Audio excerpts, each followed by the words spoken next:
Guys इस mobile का display टूटा हुआ है, लेकिन अगर आपके पास ये मोबाइल आता है, मान के चलो डिस्प्ले सही है, मोबाइल आता है चार्जिंग जैक लगाने के लिए या फिर नेटवर्क रिपेयर कराने के लिए, मतलब कुछ भी एक्स वाई जेड रिपेयर कराने के लिए आता है, तो इस मोबाइल को भले ही इसमें चार्जिंग पिन लगाने के लिए आए, लेकिन आपको बहुत मतलब 100-200 रुपये के चक्कर में जो है आप, हाँ मतलब केयरफुली चलना पड़ेगा आपको। जैसे कि रिपेयरिंग के लिए आता है ना, तो कस्टमर से आपको ये कहना पड़ेगा इसमें डिस्प्ले की रिस्क है, हम रिस्क नहीं ले सकते, क्योंकि हर टेक्नीशियन भाई जो है डिस्प्ले की रिस्क ओनर के ऊपर देता है, दुकानदार के ऊपर, क्योंकि इसके डिस्प्ले जो है सुपर एमुलेट डिस्प्ले आता है। समझ रहे हो? समझ रहे हो आप? समझ रहे हो? और खोलने में सेपरेटर मशीन का इस्तेमाल किया जाता है, लेकिन सेपरेटर मशीन से भी डिस्प्ले कभी कभार टूट ही जाता है। हो सकता है ग्लास टूट गया हो, अब ग्लास भी टूट जाएगा तो भी आपके 100-200 रुपये चक्कर में 500-600 रुपये आपका लग जाएंगे, प्यारी समझ गई। क्योंकि ग्लास बनाने में बहुत रिस्की होता है, उसमें डिस्प्ले क्रैक होने का भी चांसेस होता है। तो वो चीज़ें आपको सावधानी बरतनी पड़ेगी अगर आप रिपेयरिंग फील्ड में उतरे हो तो। और अगर डिस्प्ले पहले से खुला हुआ है या फिर टेक्नीशियन ने किसी टेक्नीशियन ने खोला है, मतलब डिस्प्ले को पकड़ते ही हमें पता पड़ जाता है कि डिस्प्ले पेस्टेड कौन सा है, मतलब फिटिंग कंपनी का अगर होगा तो रिस्क बिल्कुल मत लेना, और कंपनी का फिटिंग नहीं है, कोई दुकानदार भाई ने लगाया तो भी रिस्क ओनर के ऊपर ही देना, क्योंकि इसमें डिस्प्ले डैमेज होने का ज़्यादा चांसेस होता है। और पीछे से ये मोबाइल खुलेगा नहीं, ये आगे से ही खुलेगा। हम मालूम है तेरे बाप को मत सिखा। मोबाइल को अच्छी तरह देख लो, J7 प्रो मॉडल है, पीछे से खोलने का कोई ऑप्शन नहीं है ऊपर। और पेज जो है, जैसे कि मैं खोल रहा हूँ, पेज वगैरह सब आगे से खुलते हैं, पीछे से नहीं खुलेंगे कुछ भी। माफ करे, बहुत मनुष्य लग रहे हो, मत करो, रहने दो। अभी पेज खोल के क्यों दिखा रहा हूँ, क्योंकि इस मोबाइल में एक चीज़ आपको समझा सकूँ, ताकि बैटरी का मूवमेंट कैसा है, चार्जिंग पिन का मूवमेंट कैसा है, आप हीट किस पोजीशन में मारोगे, ये चीज़ें जानना ज़रूरी है। अगर इसमें डिस्प्ले रिपेयर के लिए भी आता है ना, तो अगर उसमें किसी कस्टमर ने पहले भी डिस्प्ले रिप्लेस कराया है, तो अगर आप नए हो तो ये चीज़ बता दूँ कि ये जितने भी ब्लैक पेस्टेड है ना, इनको जितना आप क्लीन करोगे, टेंशन नहीं लेने का अपुन है ना। जैसे कि ये मैं हटा रहा हूँ, इनको जितना क्लीन करोगे इस तरीके से, उतना डिस्प्ले जो है प्रॉपर बैठेगा मोबाइल में। अगर ये क्लीन करोगे नहीं, डायरेक्ट डिस्प्ले लगा दोगे इसके ऊपर पे, तो डिस्प्ले जो है ऊंचा रहेगा और कस्टमर भी सेटिस्फाई नहीं होगा। तो डिस्प्ले लगाते वक्त क्लीन करें। और अगर डिस्प्ले पहले से ओरिजिनल है और वो डैमेज है, तो ऐसा ब्लैक पेस्टेड नहीं मिलेगा, उसमें उसमें रबड़ मिलेगा। वो रबड़ जो है उसमें कोई दिक्कत नहीं है, रबड़ हटा दोगे तो भी कोई दिक्कत नहीं है, मतलब वो इजी रहता है। लेकिन इनमें आपको थोड़ा मेहनत करना पड़ेगा, ये छोटी छोटी ग्लू जो है ब्लैक वाला, ये रिमूव करने पड़ेंगे, तभी डिस्प्ले जो है प्रॉपर फिटिंग बैठेगा। और चार्जिंग पिन के लिए लगाने, चार्जिंग पिन रिप्लेस कराने के लिए अगर आता है आपके पास और डिस्प्ले जो है फिटिंग करा हुआ है, तो आप 100-200 रुपये कह के अपने पैरों पे कुल्हाड़ी मत मारना, क्योंकि इसके डिस्प्ले खोलोगे उसके बिना चार्जिंग जो रिप्लेस नहीं कर पाओगे, और डिस्प्ले खोलने में रिस्क है। और आप जानते हो डिस्प्ले कितने रुपए का आता है। चले एक काम कर, 200 रुपए दे और 50 रुपए काट ओवर एक्टिंग के। अब ऐसे मोबाइल को खोलते वक्त खासतौर पर टेक्नीशियन भूल जाते हैं सिम खोलना, क्योंकि भूल जाते हैं, मैं भी भूल जाता हूँ कभी कभी। ये चीज़ें मत भूला कर, क्योंकि ये बहुत नुकसानदायक होता है भूलना, क्योंकि मोबाइल खोलने जा रहे हो और सिम स्लॉट लगा हुआ है और आपने ज़्यादा प्रेशर कर दिया, तो सिम स्लॉट ट्रे के साथ ही इंटरनल डैमेज हो जाएगा, फिर आपके ऊपर लेने के देने पड़ जाएंगे। और बाकी इस तरीके से नाखून फंसा के खोलना है, और जब खोलो ना खुले तो पहले ये नोटिस करना कि कहीं पे पेज जो है वो रह तो नहीं गया। अब जैसे कि देख पा रहा हूँ मैं, पूरे पीसी में पेज जो है लगा हुआ नहीं है, कंप्लीट रिमूव हो चुका है, लेकिन एक साइड से सॉफ्टली ओपन हो रहा है और एक साइड से जो है ओपन नहीं हो रहा है, तो डेफिनेटली कहीं ना कहीं पेज लगा हुआ है। तो ये चीज़ें माइनर है, ये बताना नहीं चाहता हूँ, फिर भी व्यूज़ तो ऐसे है कि जैसे नए व्यू टेक्नीशियन भी है जो फील्ड में अभी उतरे ही है, तो सब टाइप के जो बिगेनियर है उनको देख लेके के चलना पड़ता है, उनके हिसाब से वीडियो बनाना पड़ता है। अब जो एक्सपर्ट है उनको तो मालूम है ही, और जो एक्सपर्ट नहीं है उनके लिए भी तो कुछ ना शॉर्टकट बताना ही पड़ेगा ना। ये मोबाइल वैसे बहुत हार्डली मोबाइल है, और जब हम चिमटी को इस तरह से फंसाते हैं तो ध्यान देना पड़ता है कि फ्लैक्स वगैरह में तो नहीं फंस गया, तो फ्लैक्स वगैरह में फंस जाएगा तो फ्लैक्स जो है डेफिनेट डैमेज होगा। अभी यहाँ पे आप दो नोटिस कीजिए, देखो कहीं ना कहीं पेज लगा हुआ है, जब ये मोबाइल जो है इधर से हार्ड है, तो यहाँ पे देखो पेगम ग्लू के नीचे पेस्ट है, जो कि हमें दिखाई नहीं दिया, मैंने भी नोटिस नहीं किया। तो पहले इस पेज को खोले बगैर मोबाइल तो खुलने वाला है ही नहीं।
अभी ये मोबाइल में मान के चलो कुछ कुछ ऐसे समस्या है कि जैसे कि ऑन ना हो रहा हो या फिर माइक का ख़राब है, मतलब मोबाइल का पूरा आपको अंदर ही इंटरनल मतलब आपको सोचना पड़ेगा कि इसके पूरा चीज़ें किस तरीके से है।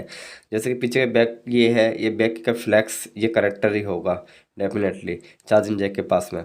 तो उसके बाद में हमें डेट कंडीशन में क्या क्या चीज़ें चेक करना चाहिए वो चीज़ भी समझते हैं। पहले तो मोबाइल को ये पीसी को बाहर निकालेंगे तो पेज खोलना ज़रूरी है। अब पेज देखना पड़ता है हमें कहाँ कहाँ लगे हुए हैं।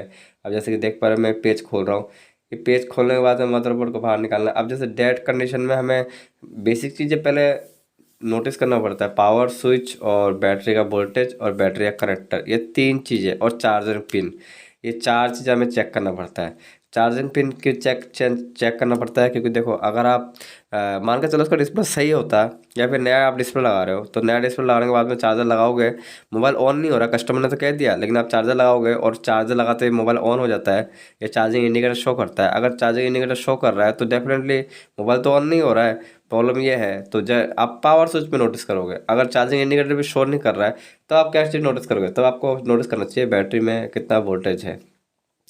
अगर बैटरी में प्रॉपर 3 पॉइंट से ऊपर वोल्टेज है, मतलब 4 पॉइंट के आसपास वोल्टेज है, तो 4 पॉइंट के आसपास वोल्टेज आ रहा है बैटरी के अंदर पे, मैं आपको चेक करके दिखाता हूँ। उससे पहले हम जब मोबाइल को खोलते हैं ना तभी हमें एक चीज़ आइडिया हो जाता है कि डिस्प्ले कनेक्टर कहाँ पे है, चार्जिंग जैक कहाँ पे लगा हुआ है, ईयरफोन जैक कहाँ लगा हुआ है, ये चीज़ हमें माइनर होती है। जैसे कि मैंने अभी देखा कि इसका डिस्प्ले कनेक्टर यहाँ पे है, तो डिस्प्ले कनेक्टर इस तरह से पता पड़ गया। अगर मान लो मोबाइल पीसी भी खुला हो रहता ना तो आपको पता नहीं पड़ता कि डिस्प्ले कनेक्टर कहाँ पे है। तो खोलते वक्त हमें आधे से ज़्यादा इन्फॉर्मेशन मिल जाता है। और ये बैटरी का फ्लैक्स है और बैटरी का कनेक्टर ये है। तो बैटरी का कनेक्टर से रिलेटिव एक चीज़ दिखाता हूँ, ये देख पा रहे हो, ये बैटरी का कनेक्टर 4 पिन का है और वो कनेक्टर डैमेज नहीं है और ना ही बैटरी डैमेज है। सेट अगर ऑन नहीं हो रहा है तो ये डैमेज के लिए भी चेक कर लेना चाहिए, कभी कभी डैमेज नहीं है, खैर कोई बात नहीं। अब बैटरी में कितना वोल्टेज है, क्या ये सेट को ऑन कर पाएगा नहीं कर पाएगा, वो भी चीज़ टेस्ट करना चाहिए। तो मल्टीमीटर को ऑब्वियसली 20 की रेंज पे रख के बैटरी के जो कनेक्टर है उसमें हमें वोल्टेज चेक करना पड़ेगा कितना वोल्टेज आ रहा है या नहीं आ रहा। अगर मान लो वोल्टेज आता है बैटरी कनेक्टर पे तो हमें चेक करना चाहिए कि पीसीबी जो है शॉर्ट तो नहीं है। जैसे कि देख पा रहे हो 3.64 ऐसा कुछ वोल्टेज है, इसका मतलब ये है कि बैटरी चार्ज है और मोबाइल को ऑन करने लायक है। अब हमें चेक करना चाहिए ये पूरे पीसीबी जो है वो शॉर्ट तो नहीं है। अब ये चीज़ कैसे चेक करेंगे, ऑब्वियसली बैटरी कनेक्टर पे पीसीबी का जो कनेक्टर है बैटरी वाला उसमें हमें चेक करना चाहिए कि इसमें शॉर्टिंग तो नहीं दिखा रहा है। तो उसके लिए भी सेम कंडीशन, लेकिन मल्टीमीटर को बजर के मोड पर रख के और हमें इस जगह पे जो है टेस्ट करना पड़ता है। जैसे कि मैं टेस्ट कर रहा हूँ, देखो बैटरी कनेक्टर पर रख के और यहाँ रख रहा हूँ तो नंबर कितना आ रहा है 282 आ रहा है, ठीक है। इसका मतलब ये है कि मोबाइल भी कहीं हुए शॉर्ट नहीं है। फिर हमें क्या चेक करना पड़ता है, सेट अगर ऑन नहीं हो रहा है तो वो चीज़ें हम जान रहे हैं। इस मोबाइल में। तो सब मोबाइलों का डिज़ाइन लुकिंग अलग अलग होता है, पीसीबी भी अलग अलग होता है। इसमें लंबा पीसीबी है तो एमआई के सेट में जो है आपको स्मॉल टाइप का पीसीबी मिलेगा, लेकिन टेस्टिंग करने का सब चीज़ सेम है। फिर हमें चार्जर लगा के चेक करना पड़ता है कि चार्जिंग, जैसे कि इंडिकेटर शो हो रहा है तो अच्छी बात है, तो पावर स्विच में नोटिस करो। और चार्जिंग इंडिकेटर शो नहीं कर रहा है तो हमें उसके बाद में पीसी में दूसरा चीज़ चेक करना चाहिए, जैसे कि पावर स्विच का, मतलब पावर स्विच अगर शो नहीं कर रहा है, मतलब सॉरी, चार्जिंग इंडिकेटर अगर शो नहीं कर रहा है और बैटरी कनेक्टर पे वोल्टेज प्रॉपर है, तो डेफिनेटली कोई ना कोई माइनर प्रॉब्लम होगा, जैसे कि डिस्प्ले लूज़ होगा या फिर कनेक्टर, पावर स्विच का कनेक्टर लूज़ होगा। तो पावर स्विच का कनेक्टर आपको ये चीज़ देखना पड़ता है, पावर स्विच कहाँ पे अटैच हो रहा है। जैसे कि मैं चेक कर पा रहा हूँ, पावर स्विच ये है तो ओबियसली यहाँ पे अटैच होता है जब भी मोबाइल ऑन होता है, ऑफ होता है। तो ये चीज़ें, अब देखो ये इसमें अगर पेज लगा हुआ नहीं होता तो ये लूज़ हो सकता है ना पीसीबी, ये पेज का बहुत फर्क पड़ता है। अब बेसिकली पावर स्विच में कनेक्शन है कि नहीं है वो चीज़ चेक कर रहा हूँ। जैसे कि मैं यहाँ चेक कर पा रहा हूँ, इसमें पॉजिटिव में कनेक्शन नहीं आ रहा है। अब देखो पॉजिटिव वाला ये है कि इसमें 1 नंबर ही आ रहा है, और नेगेटिव वाले में साउंड सुनाई दे रहा है, लेफ्ट साइड वाला। अप साइड वाला, ऊपर वाला जो कनेक्टर है उसमें सप्लाई नहीं आ रहा। तो इसका मतलब ये है कि कुछ भी प्रॉब्लम हो सकता है, तो पीसी में कोई ना कोई ट्रैक मिसिंग होगा, या फिर पीसी पूरा पेज लगे हुए नहीं होंगे। देखो यहाँ पे पेज मिसिंग है, पेज अगर लगा हुआ होता तो इस तरफ प्रेशर से नीचे दबता और पावर स्विच जो है कनेक्टिंग होता, क्योंकि ये कनेक्टर वाला स्विच है ना, पेज लगा हुआ नहीं है। इसका मतलब ये भी हो सकता है, लेकिन अब दोबारा चेक करेंगे तो देखो अभी भी नंबर नहीं आ रहा है। तो इसका मतलब ये है कि जो पीसीबी है उसका प्रिंट या कनेक्टर डैमेज हो सकता है। तो पीसीबी एक बार खोल के चेक करना पड़ता है कि कनेक्टर डैमेज तो नहीं है, और कनेक्टर में अगर सप्लाई आ रहा है तो डेफिनेटली जो है कनेक्टर में ही प्रॉब्लम है, मतलब ये फ्लैक्स में प्रॉब्लम है पावर स्विच का।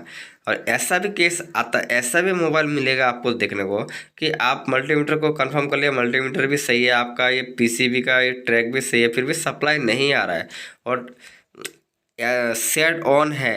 ऐसा मान के चलो एक सेट ऑन है और सप्लाई नहीं आ रहा, तो ज़रूरी नहीं है कि हर मोबाइल में सप्लाई ही आए। कुछ कुछ मोबाइल है, 1% मोबाइल ऐसे आ जाते हैं जिनमें सप्लाई हमें शो नहीं कराता है मल्टीमीटर में। लेकिन ये जैसे कि मैं आपको ये सेट खोल के दिखाऊँ ना, तो इसमें सप्लाई तो नहीं आ रहा है, लेकिन ये सेट ऑन है और मैं ऑन कंडीशन में आपको खोल के जो है इसके बारे में चीज़ें बता रहा हूँ। यार इस वीडियो में इतना ही। अब आगे वाले वीडियो में जानेंगे इसके और भी बारीकी से, जो है क्या क्या मूवमेंट किस किस तरह से कनेक्टर होता है वो चीज़ हम जानेंगे। तो इस वीडियो में गुड बाय। ये कनेक्टर देख रहे हो, ये कनेक्टर ही होता है जो डैमेज वगैरह के लिए चेक करना पड़ता है।